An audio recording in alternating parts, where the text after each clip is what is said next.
प्रणाम सभी को। आइए आज गीता के अध्याय 6 और श्लोक 21 से शुरू करते हैं। संबंध। पूर्व श्लोक में कहा गया कि ध्यान योगी अपने आप से अपने आप में ही संतोष का अनुभव करता है।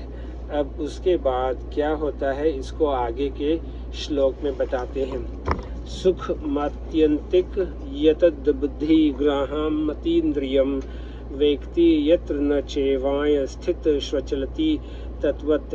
मतलब जो सुख आत्यंतिक अतीन्द्रिय और बुद्धि ग्राहम है, उस सुख का जिस अवस्था में अनुभव करता है और जिस सुख में स्थित हुआ यह ध्यान योगी फिर कभी तत्व से विचलित नहीं होता। व्याख्या। सुख मात्यंतिक यत ध्यान योगी अपने द्वारा अपने आप में जिस सुख का अनुभव करता है, प्राकृत संसार में उस सुख से बढ़कर दूसरा कोई सुख हो ही नहीं सकता और होना संभव ही नहीं, कारण कि यह सुख तीनों गुणों से अतीत और स्वतः सिद्ध है। यह संपूर्ण सुखों की आखिरी हद है।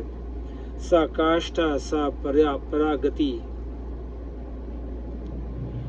इसी सुख को अक्षय सुख, अत्यंत सुख और एकांतिक सुख कहा गया है।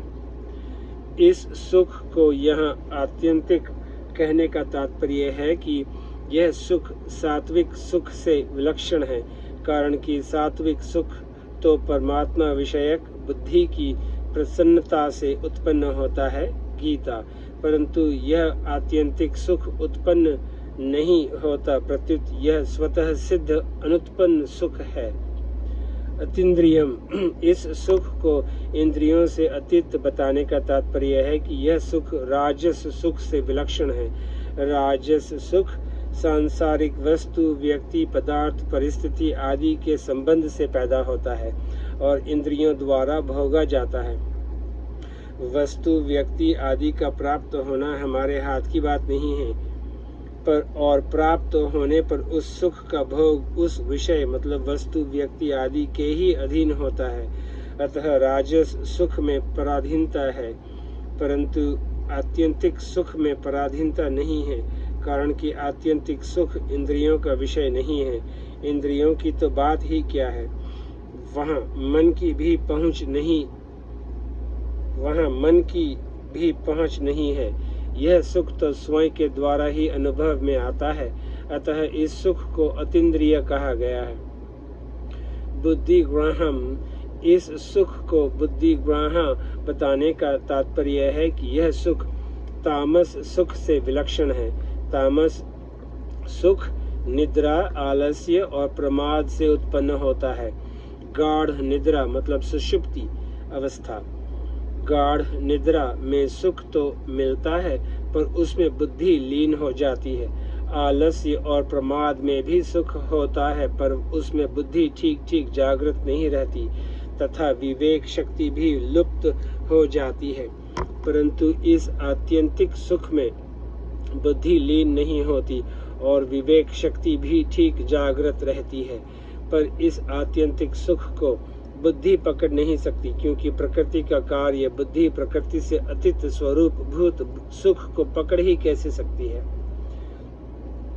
यह सुख को आत्यंतिक, अतीन्द्रिय और बुद्धि ग्राह्य बताने का तात्पर्य है कि यह सुख सात्विक, राजस और तामस सुख से विलक्षण अर्थात गुणातीत स्वरूप भूत है। व्यक्ति यत्र न चेवाय स्थित स्वचलती तत्वत।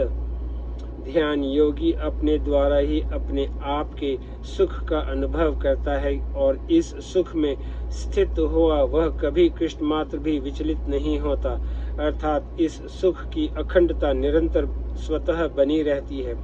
जैसे मुसलमानों ने धोखे से शिवाजी के पुत्र संभाजी को कैद कर लिया और उनसे मुस्लिम धर्म स्वीकार करने के लिए कहा, परंतु जब संभाजी ने उसको स्वीकार नहीं किया, तब मुसलमानों ने उनकी आंखें निकाल ली, उनकी चमड़ी खींच ली, तो भी वे अपने हिंदू धर्म से कृष्ण मात्र भी विचलित नहीं हुए। तात्पर्य यह निकला कि मनुष्य जब तक अपनी मान्यता को स्वयं नहीं छोड़ता तब तक उसको दूसरा कोई छुड़ा नहीं सकता।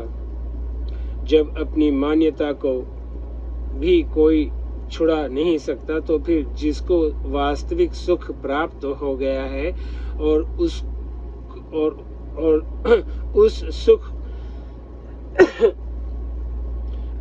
सुख को कोई कैसे छुड़ा सकता है, और वह स्वयं भी उस सुख से कैसे विचलित हो सकता है?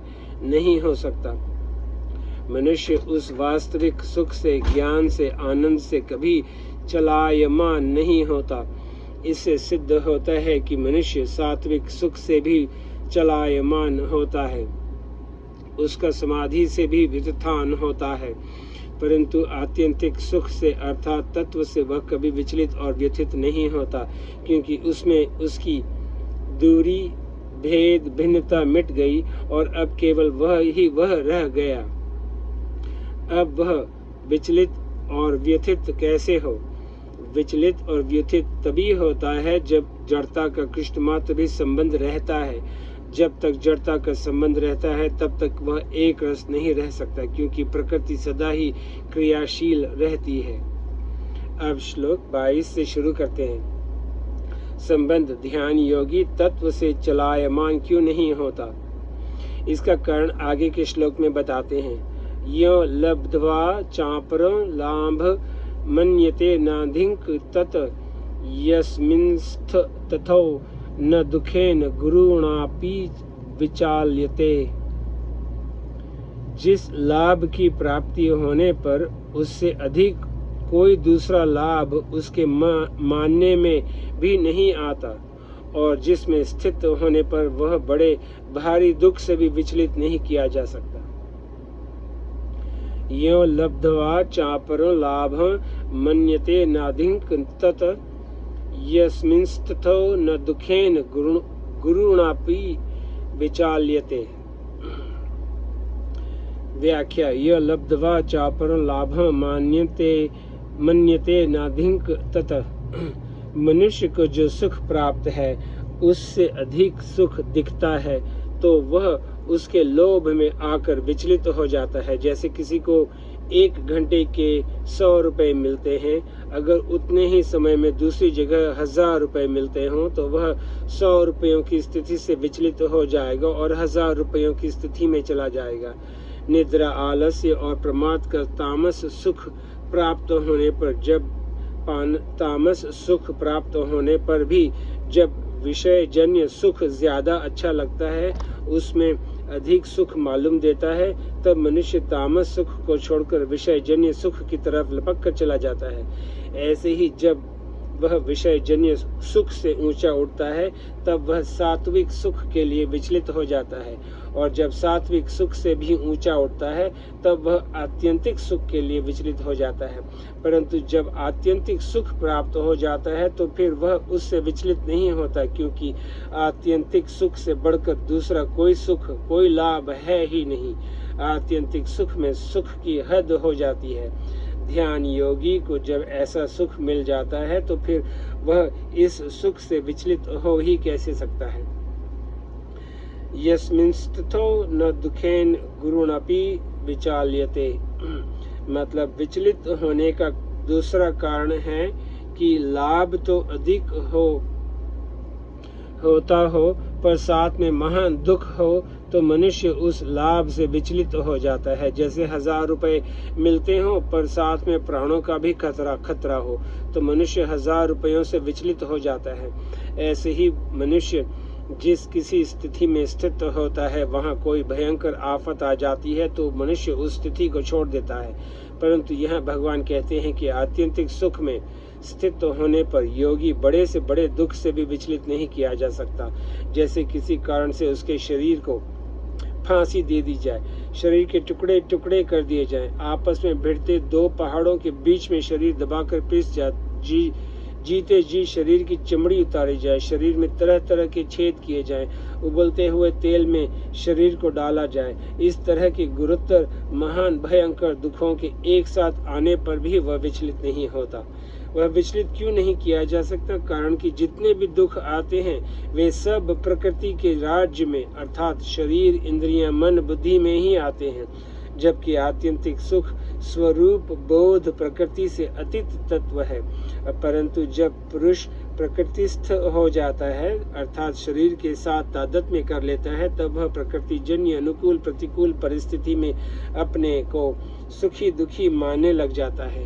गीता, जब वह प्रकृति से संबंध विच्छेद करके अपने स्वरूप भूत सुख का अनुभव कर लेता है, उसमें स्थित हो जाता है, तो फिर यह प्राकृतिक दुख वहां तक पहुंच ही नहीं सकता, उसका स्पर्श ही नहीं कर सकता।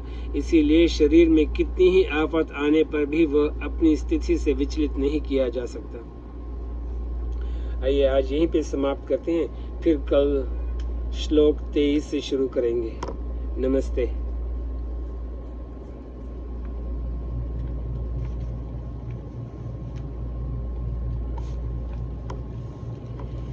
माफ करना, मैं घर से बाहर हूँ, तो जहाँ पर हूँ वहाँ बराबर से सिग्नल नहीं मिल रहा, तो इसीलिए फिर अपना जो श्लोक है मैं वो पोस्ट नहीं कर पा रहा। तो जैसे थोड़ा सिग्नल मिलेगा फिर मैं पोस्ट करता रहूँगा। नमस्ते।